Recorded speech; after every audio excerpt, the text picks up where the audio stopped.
6월 26일 월요일입니다. 오늘은 고린도후서 7장 1절부터 마지막 16절입니다.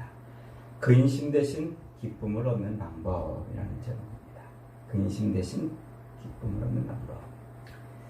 이제 7장에서는 고린도 교회 때문에 바울이 겪었던 그 마음의 고생, 그 마음 고생이 어땠는지를 아주 잘 표현해주고 있어요. 2절부터 마지막 16절까지 해서 바울은 고린도 교회와 그간 벌어졌던 일들 때문에 얼마나 마음 고생이 심했는지를 전하고 있습니다. 그러면서 또 그 일로 말미암아 깨달은 것, 그것 때문에 깨달은 것이 무엇인지를 또 선포하고 있죠. 5절을 먼저 한번 읽어봅니다. 5절 시작. 우리가 마게도니아에 이르렀을 때에도 우리 육체가 편하지 못하였고 사방으로 환난을 당하여 밖으로는 다툼이요 안으로는 두려움이었노라. 에베소에 있을 때에 바울이 고린도 교회의 문제를 접하죠. 그리고 그 교회에 편지를 보냈어요. 근데 문제가 해결되지 않았습니다. 그러자 바울이 또 두 번째 편지를 보내죠. 그게 고린도 전서라고 그랬어요. 그렇게 보냈는데 그래도 문제가 해결되지 않았어요. 그래서 바울이 속이 상해가지고 내가 직접 가보리라. 그러고서 고린도 교회를 갔습니다. 갔는데 고린도 교회 교인들이 막 환영해주고 어서 오시오 이럴 줄 알았더니 문전박대를 했어요. 멸시하고 조롱하고 문전박대를. 그러고서는 그냥 빈손으로 돌아왔어요. 아니 빈손으로 돌아온 게 아니라 상처만 한가득 안고 돌아왔습니다. 얼마나 화가 나고 얼마나 답답했을까요? 그래서 바울이 또 세 번째 편지를 써요. 그 편지가 눈물로 쓴 편지야. 그래서 그 편지에 뭐라고 썼는지 정확하게 알 수는 없지만 오늘 본문을 통해서 조금 추측해낼 수 있어요. 뭔가 이 고린도 교인들로 하여금 대단히 두렵고 또 걱정하고 염려되는 그런 내용의 편지를 쓴 거예요. 그렇게 편지를 써 보냈습니다. 그래서 8절을 보니까 이렇게 말하고 있습니다. 그러므로 내가 편지로 너희를 근심하게 한 것을 후회하였으나 지금은 후회하지 아니함은 그 편지가 너희로 잠시만 근심하게 한 줄 아니라. 뭔가 대단한 어떤 엄청난 그 두려움과 근심을 갖게 하는 그런 편지를 써 보냈단 말이에요. 그리고서 이제 바울이 그들이 어떻게 반응을 할까 그러고 기다리고 있는데 때마침 요 에베소에서 폭동이 일어났어요. 바울을 죽이려고 하는. 이 에베소는 아데미 여신을 섬기는 그런 도시였는데 그 아데미 여신의 신상을 만들어 가지고 그걸 팔아 가지고 생계를 유지하고 있던 사람들이 바울 때문에 그 신상이 안 팔린다는 거예요. 우상이 안 팔린다는 거예요. 그래서 바울을 잡아 죽이자. 그래서 폭동이 일어나죠. 그때 바울이 얼른 이 에베소에서 몸을 피해서 저 드로아로 넘어갑니다. 트로이죠. 지금 트로이 목마의 전설이 있는 도시에 그 드로아로 가서 이제 또 기다리고 있는 겁니다. 그런데 마음은 어디가 있어요? 고린도 교회. 그들의 문제도 문제거니와 그들에게 보낸 편지도 바울 마음에 좀 이렇게 무겁게 남아 있었던 것 같습니다. 그런데 요 드로아에 도착해가지고 보니까 선교의 문이 활짝 열렸어요. 가서 막 복음을 전하면 사람들이 막 아멘 아멘 하고 막 복음을 받아들일 것 같은 그런 환경입니다. 그런데도 바울이 마음은 엉뚱한 데가 있으니까 복음을 전하지 못하고 저 마게도니아로 위로 올라가지요. 근데 마게도니아로 간 이유가 뭐냐면 이 디도 편에 눈물의 편지를 보내고 디도가 이제 돌아오는 길목이 바로 그 마게도니아였어요. 배를 타고 건너오면 좋았을 텐데 아마 육로로 이렇게 왔던 것 같습니다. 그래서 디도가 오는 길이 그 마게도니아죠. 거기 가서 이제 마게도니아에서 디도를 기다리고 있는 겁니다. 그런데 드디어 디도를 마게도니아에서 만났어요. 그렇게 디도가 왔는데 이 디도가 왔는데 그냥 온 게 아니고 아주 기쁜 소식, 좋은 소식을 가져왔다고 그래요. 7절에 한번 봅니다. 7절 시작. 그가 온 것뿐이 아니요 오직 그가 너희에게서 받은 그 위로로 위로하고 너희의 사모함과 애통함과 나를 위하여 열심히 있는 것을 우리에게 보고함으로 나를 더욱 기쁘게 하였느니라. 고린도 교회 문제가 잘 해결되었을 뿐만 아니라 고린도 교회 교인들이 뭐 했다고요? 회개했다고요. 그리고 바울에 대해서 사모함을 가지고 있었고 바울을 굉장히 존경하는 마음을 표했단 말이죠. 아마 바울은 이때 이 소식을 듣고 기뻐가지고 춤을 췄을 겁니다. 그러면서 한 가지 깨달은 게 있다는 거예요. 그 편지를 보내고서 편지로 인해서 고린도 교회 교인들이 회개하고 그 회개한 소식을 가지고 온 기도의 이야기를 듣고 자기가 깨달은 게 있어요. 그게 뭡니까? 9절입니다. 시작. 내가 지금 기뻐함은 너희로 근심하게 한 까닭이 아니요 도리어 너희가 근심함으로 회개함에 이른 까닭이라. 너희가 하나님의 뜻대로 근심하게 된 것은 우리에게서 아무 해도 받지 않게 하려 함이라 그랬습니다. 그러면서 한마디 덧붙여요. 10절입니다. 시작. 하나님의 뜻대로 하는 근심은 후회할 것이 없는 구원에 이르게 하는 회개를 이루는 것이요 세상 근심은 사망을 이루는 것이라. 이게 무슨 말일까요? 그러니까 바울이 고린도 교회를 근심하게 하는 편지를 보낸 거예요. 눈물의 편지가 뭔가 이들로 하여금 막 불안하고 염려하고 근심하게 하는 편지를 보낸 거예요. 그것 때문에 야 내가 너무 심하게 보냈나? 내가 너무 심한 말을 했나? 자기도 근심되고 저러다가 고린도 교인들이 완전히 돌아서면 어떡할까? 염려도 되었던 거지요. 그렇게 마음이 물같이 녹아져 있었는데 앉으나서나 이 드로아에서 복음의 문이 활짝 열렸는데도 마음은 저 엉뚱한 데 가가지고 그래서 앉으나서나 이 고린도 교회 문제로 그렇게 가슴이 답답하고 염려가 되었는데 그 염려 근심의 끝이 뭘로 바뀌었다는 거예요? 기쁨으로 바뀌었다는 거예요. 기쁨으로. 왜요? 자기가 고린도 교회 교인들에게 보냈던 그 염려, 걱정, 근심하게 하는 그것이 도리어 뭐 했다고요? 회개에 이르게 했다. 회개. 그래서 10절에 하나님의 뜻대로 하는 근심은 후회할 것이 없는 구원에 이르는 회개를 이루지만 세상 근심은 사망을 이루게 한다. 그러니까 이 두 종류의 근심이 나와요. 하나님의 뜻대로 하는 근심이 있고 세상 근심이 있는 거예요. 이 하나님의 뜻대로 하는 근심은 뭐에 이르게 한다고요? 구원에 이르는 회개를 이루어내고 세상 근심은 뭐 한다고요? 사망, 죽음으로 몰고 간다 그러죠. 그러면서 지금 바울이 말하고 싶은 게 뭡니까? 그러니까 세상 근심, 세상 염려 이런 것들을 짊어지고 살면 어디로 간다는 거예요? 사망에 이를 뿐이다. 아마 바울이 이 눈물의 편지에서 세게 고린도 교인들로 하여금 세게 아마 근심하게 하는 편지를 보냈던 것 같습니다.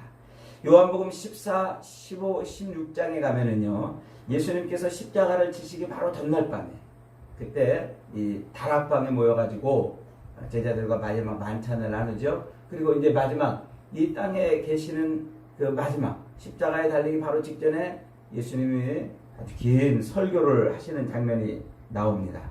예수님이 이 사역을 시작하실 때 마태복음 5, 6, 7장에서 한 그 산상수훈과 대조를 이루는 바로 그런 내용이죠. 이 요한복음 14장 27절에 가면은 예수님이 이제 제자들에게 이렇게 말씀을 하세요. 평안을 너희에게 끼치노니 곧 나의 평안을 너희에게 주노라. 내가 너희에게 주는 것은 세상에 주는 것 같지 아니하니라. 너희는 마음에 근심도 말고 두려워 말라 그래요. 그리고서는 16장으로 또 넘어가면은 그 다락방에서 말씀하시는 예수님의 그 말씀의 끝을 이렇게 맺습니다. 16장 33절에 이것을 너희에게 이름은 너희로 내 안에서 평안을 누리게 하려 함이라. 세상에서는 너희가 환난을 당하나 담대하라. 내가 세상을 이겼노라. 이렇게 말씀을 하세요. 그러니까 근심하지 말라. 나를 믿으니 근심하지 말라. 이렇게 말씀하시면서 내가 세상을 이겼다. 강조를 하시죠. 그리고 예수님은 십자가에 달려 죽임을 당하셨습니다. 그리고 3일 만에 부활하셔서 제자들 앞에 다시 나타나시죠. 그때 제자들은 두려움과 근심에 휩싸여서 문을 꽁꽁 걸어 닫고서는 그들은 불안에 떨었습니다.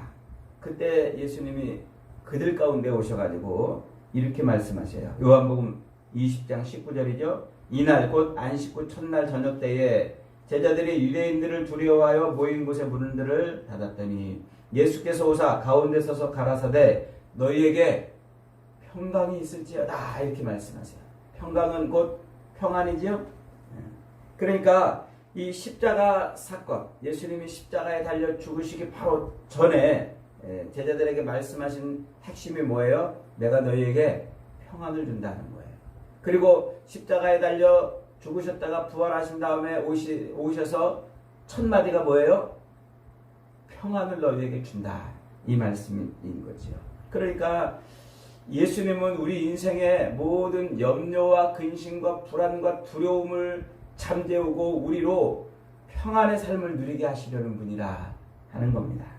여러분, 어느 시대나 어느 장소든 이 죄와 사망의 저주 아래에 있는 개인이나 사회는 늘 근심으로 인한 불안에 덫에 걸려 살 수밖에 없습니다. 그래서 늘 불안하고 염려하고 늘 두려움과 고통이 지나가기만 기다릴 수밖에 없는 거죠. 그러니까 당연히 이 땅에서 이 죄와 사망의 저주 아래에 있는 이 땅에서 늘 염려와 걱정과 불안과 이 근심에 휩싸여 살고 있는 인간들을 이 염려와 근심과 걱정과 불안을 해소할 그런 비방책을 내놓지 않겠습니까? 그것이 바로 예수님이 말씀하시는 바 세상이 주는 평안인 것입니다. 그래서 사람들은 염려와 근심과 불안과 두려움을 극복해 보려고 이런저런 처방을 내놔요. 그래서 권력을 잡습니다. 그래서 권력을 추구하고 권력을 잡으려고 그러죠. 권력은 그 모든 염려와 근심과 걱정과 불안을 달래줄 아주 좋은 약처럼 보이는 거죠. 그래서 사람들은 그 권력을 주면 평안할 것처럼 생각을 해요. 그러나 그것은 마치 종이로 옷을 입고 저 빛 속에 나가서 비를 피하려는 것과 똑같습니다. 금방 사그라드는 것이죠. 또 사람들은 그 염려와 불안과 두려움과 이 근심으로부터 평안을 얻으려고 어떤 처방을 또 내놓습니까? 돈이라는 처방을 내놓습니다. 그래서 사람들은 이 돈으로 평안을 얻으려고 하죠. 돈이 없어서 근심되고 돈이 없어서 불안한 거지 돈만 있으면 평안할 것이라고 생각을 하는 거예요. 돈만 있으면 아무 문제가 없을 것이라고 생각을 하는 겁니다.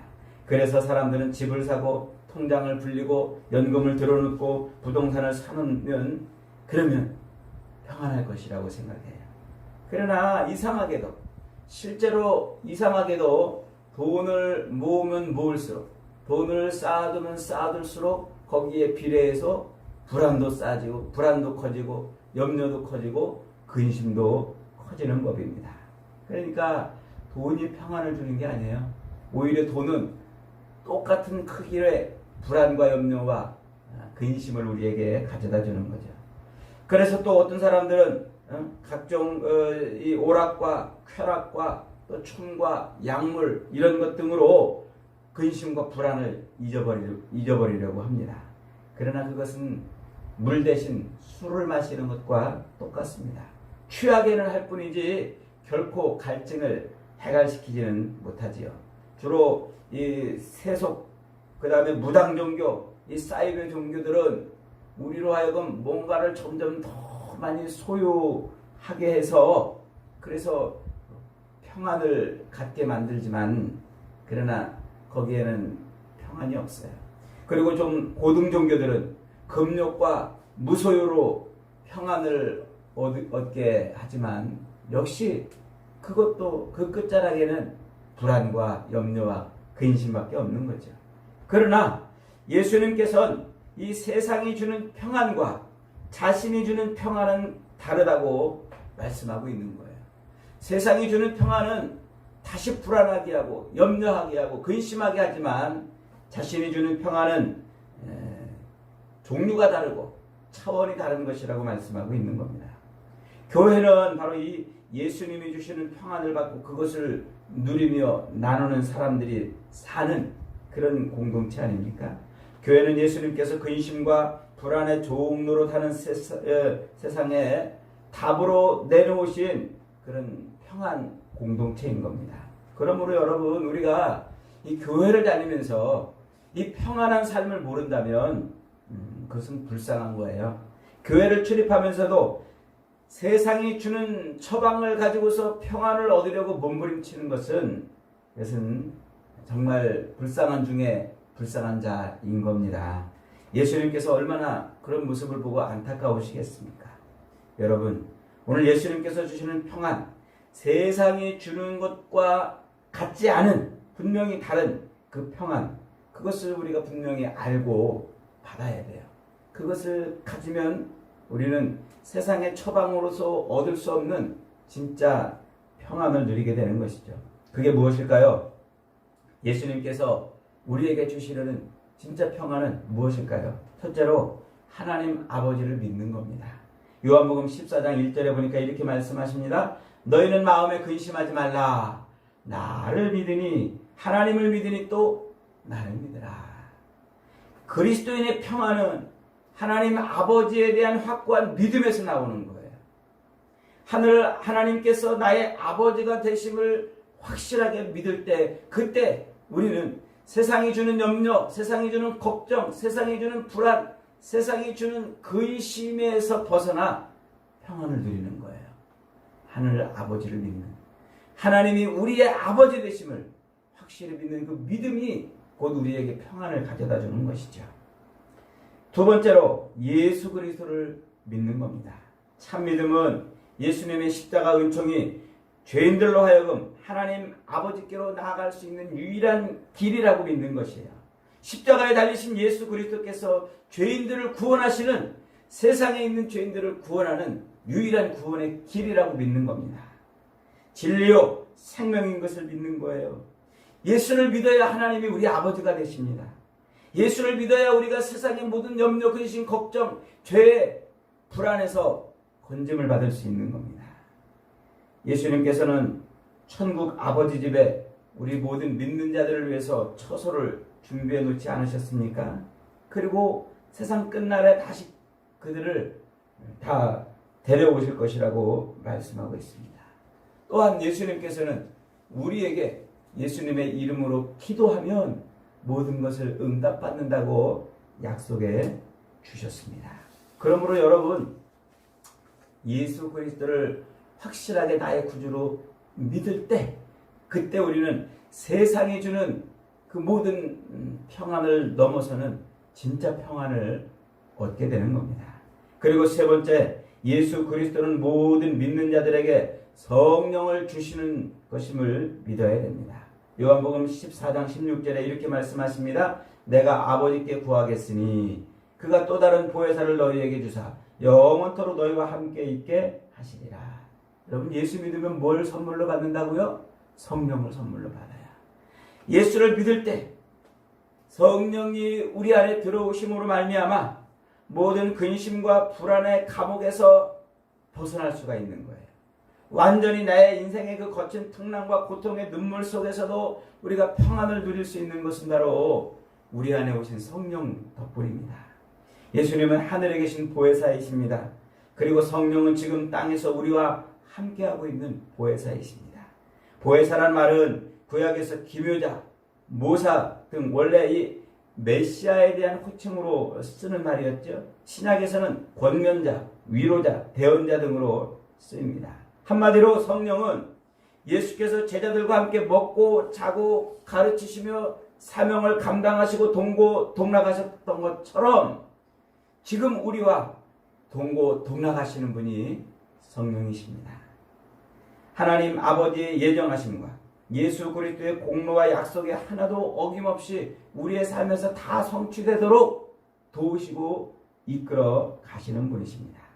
바로 그 성령 보혜사 덕분에 우리의 믿음은 더 뜨거워지고 우리의 믿음은 흔들리지 않게 되는 것이죠. 그 성령 보혜사께서 우리 안에 계시기 때문에 우리가 하나님의 말씀을 들을 때 깨닫게 되고 설교를 들을 때 아멘이 되고 그 말씀들 속에서 소망을 얻고 위로를 얻고 힘을 얻고 찬송이 터져나오게 되는 겁니다. 성령께서 때마다 우리를 가르쳐 주시고 도와주시고 이끌어 주시기 때문에 이 모든 염려와 걱정과 근심과 불안이 밀려오는 세상에서 평안을 누릴 수가 있는 거죠. 여러분, 세상이 주는 근심, 세상이 주는 불안의 정체가 뭡니까? 돈이 없어서, 건강을 잃어서, 가족이 없어서, 권세가 없어서 이런 것 때문에 불안한 게 아니에요. 진짜 원인은 믿음이 없기 때문에 그렇습니다. 이 근심과 불안의 본질은 믿음이 없어서 생기는 겁니다. 없어도 잘 믿어도 혹은 믿어도 잘 못 믿어서 생기는 겁니다. 결국 근심과 불안은 믿음의 문제이고 평안도 믿음의 문제인 겁니다. 그러므로 세상이 주는 모든 불안은 참 믿음 앞에서만 사라지는 겁니다. 세상이 주는 모든 불안은 태양 앞에 고드름처럼 진짜 믿음을 가지고 있으면 서서히 녹아서 사라져 버리는 겁니다. 여러분은 지금 무엇 때문에 근심하십니까? 돈이 없어서 불안하시고 또 권력을 주지 못해서 불안하시고 건강 때문에 가족 때문에 자식 때문에 이런 것 때문에 염려 근심이 되십니까?